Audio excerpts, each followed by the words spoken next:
Let's now look at the second factor that causes you to lose self-esteem in the event of a relationship breakup, which is the fear of public humiliation. This factor is associated with three limiting thoughts, which are the ones we are going to explore here. Then, you suffer a relationship breakup, and after you have somatized the annoyance you feel for having been naive, the fear arises in you of what is going to happen to you once everyone finds out that your relationship has ended. It was easier before because you could hide. You could lock yourself in your house and get away from everyone. But in the present, with the issue of social networks, it is almost impossible to isolate yourself from public talk. In most cases, I recommend that my clients turn off their cell phones for about 2 weeks, but I have realized that it is almost impossible for people to follow this recommendation. At some point, they cannot overcome the temptation to see what their friends or family are posting, and in that process, they inevitably fall into searching for information about their ex-partner. In addition to the fact that we must be honest, there are people who will give you information about what is happening with your ex as a way to upset you emotionally, precisely to have a topic of conversation to take advantage of. There are people who simply enjoy the suffering and public humiliation of others.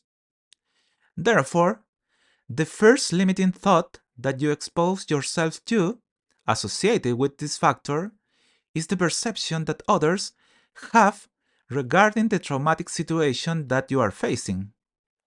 I am specifically referring to the ridicule that others subject you to because of your breakup. This can happen consciously or unconsciously. There are people who sometimes, because they are stupid or because they do not have empathy for the feelings of others, comment on things that are related to your relationship breakup and that, of course, are going to make you feel bad. And that is why much of what we work on therapy is associated with developing the ability to dissociate yourself from what others think of you. If you reach that point where you suffered a breakup and others start saying things about your ex or you and it doesn't matter to you, great. You have reached that point where you have freed yourself from what it can do to you, that public humiliation we are talking about here. But if you look, you can only achieve this if you have a highly developed self-esteem. Let's look at the second limiting thought associated with public humiliation. It is the one where other people or even yourself start saying the following: if that person left me, it is for a reason.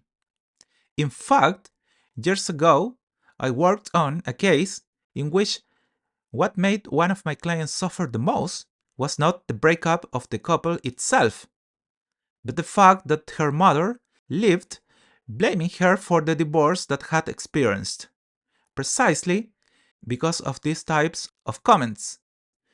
If your partner left you, it was for a reason. Comment that she always made in public. Every time my client and her mother were in the presence of other people, the mother would get to that moment when she was talking and wonder why her ex had abandoned my client. And the answer was always the same: that surely my client had some kind of defect that had led her ex to leave the relationship. If you notice, this is a limiting thought which leads people to lose confidence in themselves, because at some point they end up thinking and believing that they surely had something wrong which caused the breakup. Others question you, and in that process, you begin to question yourself in relation to the bad things you may have. And the third limiting thought that occurs due to public humiliation is the one in which you begin to question your manhood or femininity. as the case might be. You question whether you are a man or a woman, and that leads you to lose your self-esteem even more. Many men I have worked with over the years tell me that what makes them lose confidence the most is not knowing if they were men enough to give their partners, whether they gave them that sense of protection that they needed, or whether they gave them the type of sex that would have satisfied their partner so that they would not leave them. In the case of the women I have had to work with, it is the same.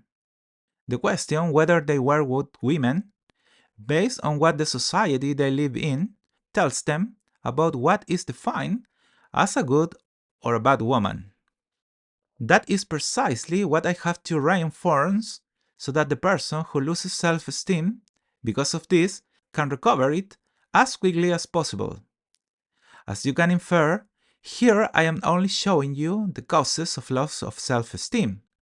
If you were in my consultation, I would take you through this same journey so that you by yourself can recognize which aspects of everything we are talking about here cause your self esteem to decrease.